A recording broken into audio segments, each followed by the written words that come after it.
I pledge allegiance to the flag of the United States of America and to the republic for which it stands, one nation, under God, indivisible, with liberty and justice for all. Item number 4, beginning with roll call. Mr. Burda? Here.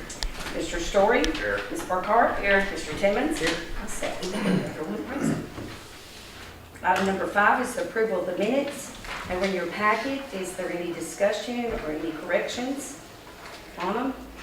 If not, do I have a motion to approve? Motion, Ms. Burkhart, do I have a second? Second. Second, Mr. Burda. All in favor say aye. Aye. Any opposed? Item number 6 is to hear public comment from anyone that's here this evening. On to item number 7, reports from committees. We'll start with our police chief. October stats, police department issued 229 traffic citations, 234 warnings. They made 29 misdemeanor citations or arrests, 2 felony arrests, 2 drug or DUI related charges, and responded to 114 calls for service within the city. Several of our members did a presentation and were present at Head Start for the kids there. And of course, as everybody here knows, it was a very successful Halloween festival in October. That's what I have for you tonight. Thank you very much.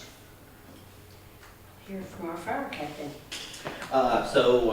Real quick on the fire report, 9 calls for service, 375 log hours for our volunteers. I put that number at 400. A lot of guys don't sign in all the time, but safe bet it's 400 hours of volunteer hours for the month of October. That included, a lot of that was the Halloween festival, which we thoroughly enjoyed doing that. They also did the drug take back down at the pharmacy. We had sent 2 reserve officers that. And then, like Chief said, they invited us up for the Head Start thing. We took a fire engine up there and let them see that. Another thing, too, it's been a first council meeting back from Toletta, so appreciate the city council, Chief, Charles for sending me up there. It's a really great time. I'd do it again if I didn't have any kids, but I miss my family a lot. I want to thank the full-time and the reserve guys for their help while I was gone. I know Chief hit on that, but for me, I didn't have to worry about anything while I was up there. One of those calls, we just had a recent call for fire up on Castle Lane. I want to thank the full-time guys for getting there first and kind of checking the scene out, giving a good scene size up. And then they also started the process of getting some ventilation. The fire was out. They helped get the ventilation started and made easy work for our volunteers that got there. I do want to point out that on that came in as a fire. And I think everybody in the department went except me. I was in Jackson at a ball game, but I think we had the bulk of the department there on that call. So I want to shoot that point home for the city, that the city residents that the fire department's in a good place right now. We got some big plans coming up. I think Charles, somebody hit on it last. We met with a tool rep. We've got a battery-powered tool on a grant coming in. Met with the tool rep. We went up there, started demoing some battery-powered extrication tools. What this allows, if we do get an accident where somebody's pinned, right now currently we have to pull a power unit out, connect all the hoses, start the power unit, get the tools hooked up, and then get to work. Now it's going to take all those steps out. Literally the guys are going to have to come off, hook a battery up, and go. So it's a huge benefit to the residents and the visitors for the city on this. It's going to cut down our times super quick on these extrication calls that we've got. So we went up to, I want to thank Eddie Pulley. He gave us a car to mess with up there. We had the rep come down for the tools, and we got some of the volunteers came out. We got to pop a few doors, cut some hinges and stuff like that. The tools performed really well. When we get those in, if y'all want to come down maybe the next council meeting and see them, see how they work, it's another big step on that process as well. So again, I do want to close with just a thanks to Charles, Chief, and you guys. I've been here a year in October. This past October was a year that I've been here. I love the city. I love the people I see every day, from the volunteers, the full-time guys. But I haven't had a request once from Charles or Chief that's gone like a no-to. The fire department's in a really good place. So thanks to the council, Charles, Chief, the residents, my co-workers, it's been a really good first year for me, and the department's in a really good place right now. We got big things planned. I'll I'll tell y'all in December, first part of January, on what our 2025 goals are, but, yeah, I'm really confident where we're at right now, so. Thank you very much. Thank you. And the fire department and the police department. Thank you. Item number 8 is old business. Charles? We just got the ordinance number 49024 there. I didn't know if there was anything you wanted to. No, ma'am. Okay. The ordinance number 490-24, the second reading to amend the fiscal year 2024-2025 annual budget. Do I have any discussion? Do I have a motion to approve? Motion. Motion, Mr. Timmons. Do I have a second? Second. Second by Mr. Shorty. We'll have a roll call. Ms. Burkhardt? Yes. Mr. Burger? Yes. Mr. Shorty? Yes. Mr. Timmons? Yes. And myself. Okay. Number 9 is the new business. It's discussion concerning the speed bumps. Charles, would you? Yes, ma'am. We've had several within the city limits calling and asking about the city placing speed bumps in certain areas of the city to help slow the traffic down. I think Alderman Story has got several calls on it too, so we reached out to our legal to get some advice on the speed bumps, and if y'all don't mind suspending the rules and let her discuss what she has found for the city. Said one in favor of suspending the rules. Okay, yes. So basically, we did some research on speed bumps, and they're more commonly found on private easements and private parking lots. You know, like you go into a shopping center or something like that. If you put it on a public street, it can actually cause more problems. It can be difficult for emergency vehicles to access. And there's some cases that we shared in the packets where it actually caused injuries and the city was held responsible for those injuries. So if you think about it, this obstruction is designed to halt a vehicle and can cause injuries.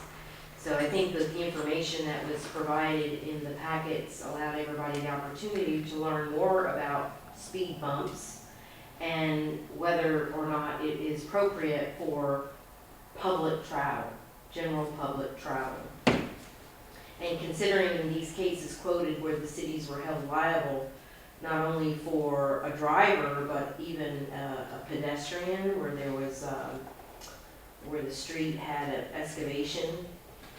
The purpose of these speed bumps is the deliberate purpose of causing injury when the vehicle doesn't slow down to accommodate the speed bump.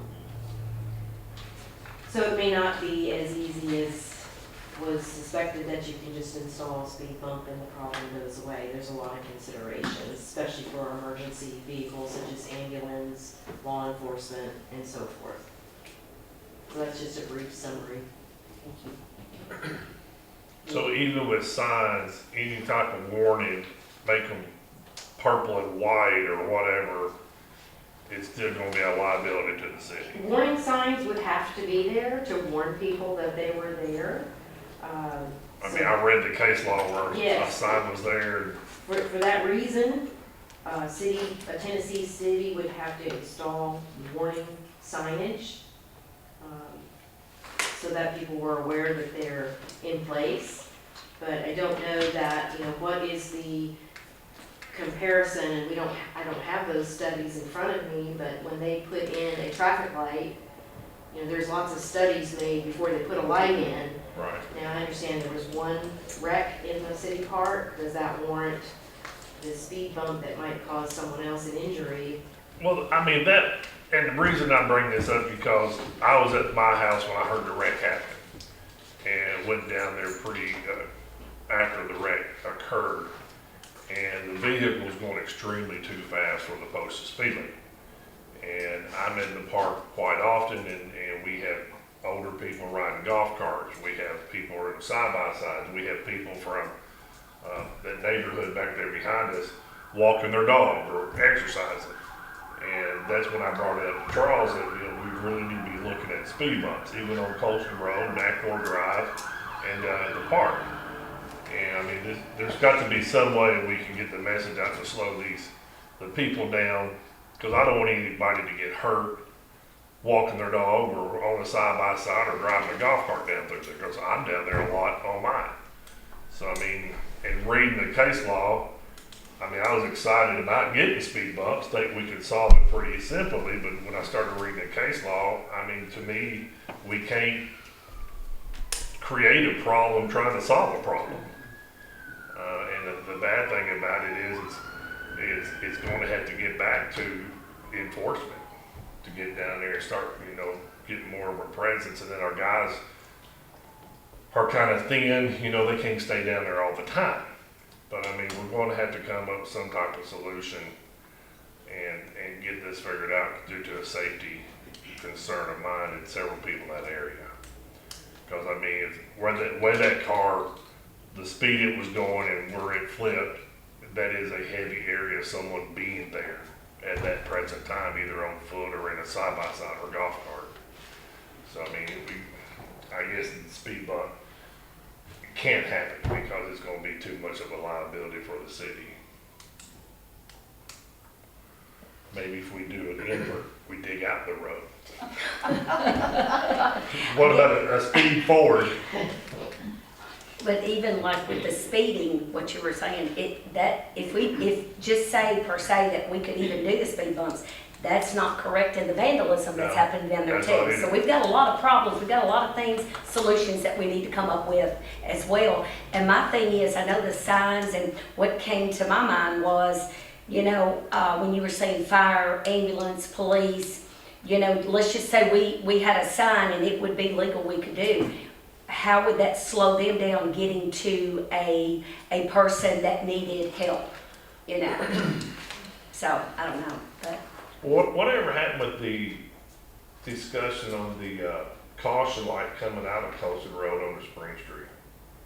We talked about that a couple months It was taken to TDOT, and they've actually got that one and a couple of more, but they've not made any decision with anything. Okay. So I can touch base with, or I can give Charles Amy's number if you need to, because she's real good to work with, and we can kind of jog their memory a little bit and see what's going there. Thanks for Anybody your else? research.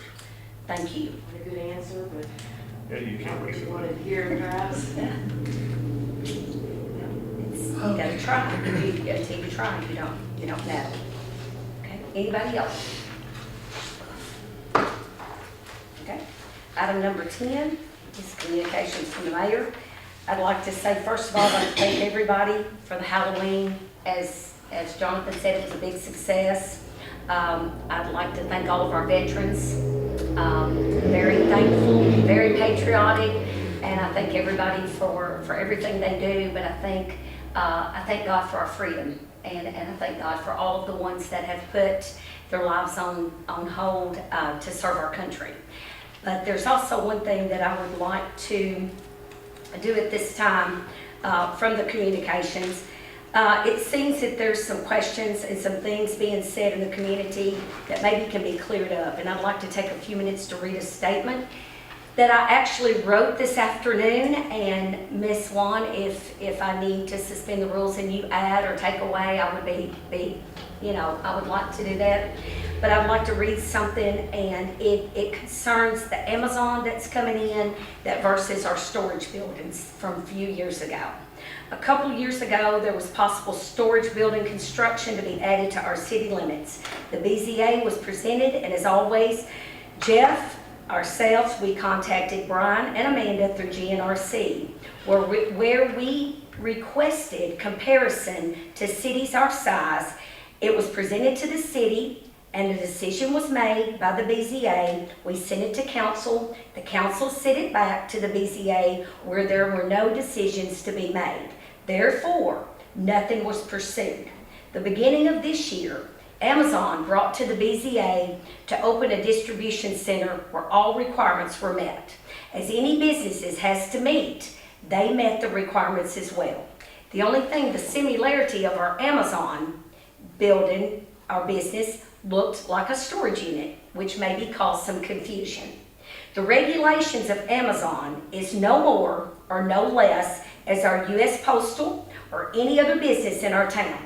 Therefore, Storage and distribution is on an opposite spectrum. We, the town of Dover, whether it be the mayor, myself, the mayor, any of you council sitting here, city manager Charles, our chief, Jeff, our buildings codes, or any of our employees, we're not perfect, as no one in this room is or on this earth. But we do and always will go by our policies. We consult our attorney, Ms. Wan, GNRC, MTAS, before anything is brought to any of the council to be voted on. In no way is there any partiality given to anyone, as we want to welcome any business, any construction, any reconstruction, and our residents. But as a town, we have rules to follow, and therefore rules apply to everyone as well. Thank you. And that's all I have for item number 10. So we'll move on to number 11. Communications from the city manager. I'd like to reiterate what the mayor said about her. I want to say thank you to all our vets. You know, without them sacrificing everything they had in the past, we wouldn't have our freedom. So thank God for our freedom. I want to thank the chief and Jonathan and all our deputies and public servants for all the many hours y'all put into the city. You know, we've got a safe city. We do our very best to get out to these scenes and work wrecks and all hours of the night. So we're very fortunate to have all the people we have in the city willing to put endless hours in to save each one of our citizens under a dire need. Also, just a couple things coming up. We'll have our lighting of the tree. Is it December the 7th? December 5th. The 7th is the parade, so we do it the Thursday evening before at 5 o'clock. December the 5th. Yes. Yes, at 5 o'clock. Yes. That's all I have. Okay. If I could ask the council, after I read, I got a little into what I had written this afternoon. Ms. Wan, if I can suspend the rules, is there anything you would like to address with this statement that I made? Oh, relevant to the Amazon building? Yes. Just to reiterate that we did work closely with Brian from GNRC, and that this came out of the Planning Commission discussion on how to properly classify this Amazon building or unit. And the determination that came out of the Planning Commission discussion was that the facility fell under business services. So it was a permitted use, the way it is. I'm sorry, I just moved a little too quickly. Okay. Item number 12, is there anything anyone would like to say before we make a motion to adjourn? Do I have a motion to adjourn? Motion by Mr. Birdie, do I have a second? Second, Mr. Timmons, all in favor say aye. Aye. Any opposed? We're adjourned. Thank you everyone for coming.